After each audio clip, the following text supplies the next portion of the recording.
যাদের নামে মামলা দিছো ওই মুফতি সৈয়দ ফয়জুল করিমের নামে মামলা দিয়া তাদের জবানটাকে বন্ধ করতে চেয়েছিলা, কিন্তু পারো নাই। আল্লামা মামুনুল হকের নামে মামলা দিয়া জবানটারে বন্ধ করতে চেয়েছো, পারো নাই। ওই জোনায়েদ বাবুনাগরীর নামে মামলা দিয়া জবান বন্ধ করতে চেয়েছো, পারো নাই। কার নামে মামলা দেবা? হাফিজুর রহমানের নামে মামলা দেবা। আর কার নামে মামলা দেবা? খালেদ সাইফুল্লাহ আইয়ুবীর নামে মামলা দেবা। এক কথায় এই বাংলার জমিনের মধ্যে যারা আহলে হক উলামায়ে কেরাম রয়েছে এরা মামলার পরোয়া করে না। এদেরকে যদি জেলখানায় ঢুকানো হয় লক্ষ লক্ষ মানুষ জেলখানায় যাওয়ার জন্য তৈয়ার তৈয়ার তৈয়ার।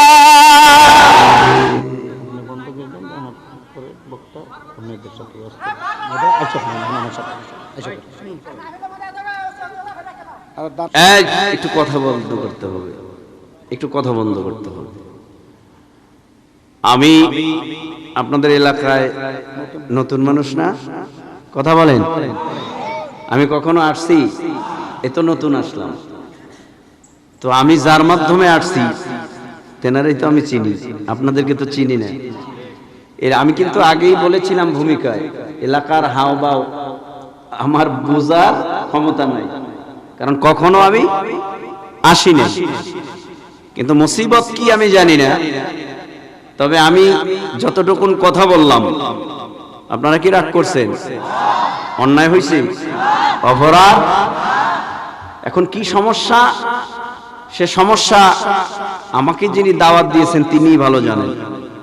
সে হিসাবে আমি দেশের অবস্থাও যে কি তাও জানেন, দেশের অবস্থা কি তাও আপনারা জানেন। সেই হিসাবে আমি কথা আর বাড়াতে চাচ্ছি না, অনেক কথাই হলো।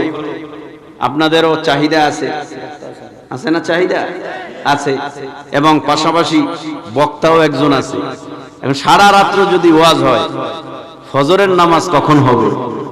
এই কারণে আমিও আপনাদের কাছে দোয়া চেয়ে আজকের মতো এখানেই বিদায় নিচ্ছি। আবার দেখা হবে, আবার দেখা হবে ইনশাআল্লাহ। যেহেতু আমাকে যিনি দাওয়াত করেছেন তেনার কথা তো আমার শুনতে হবে, আর সময় যদি আমার না থাকে কেমনে সময় বাড়ায়া দিব, তাই না? আল্লাহ তাআলা আমাদের সবাইকে কবুল করুন, মাফ করুন, এবং যতটুকুন কথা বললাম ভুল ত্রুটি ক্ষমা করে ভালো কথার উপরে আমল করার তৌফিক দান করুন। ওয়ামা তাওফিকি ইল্লা বিল্লাহ। আসসালামু আলাইকুম ওয়া রাহমাতুল্লাহি ওয়া বারাকাতুহু। কেউ যাব না, আমরা সবাই বসি।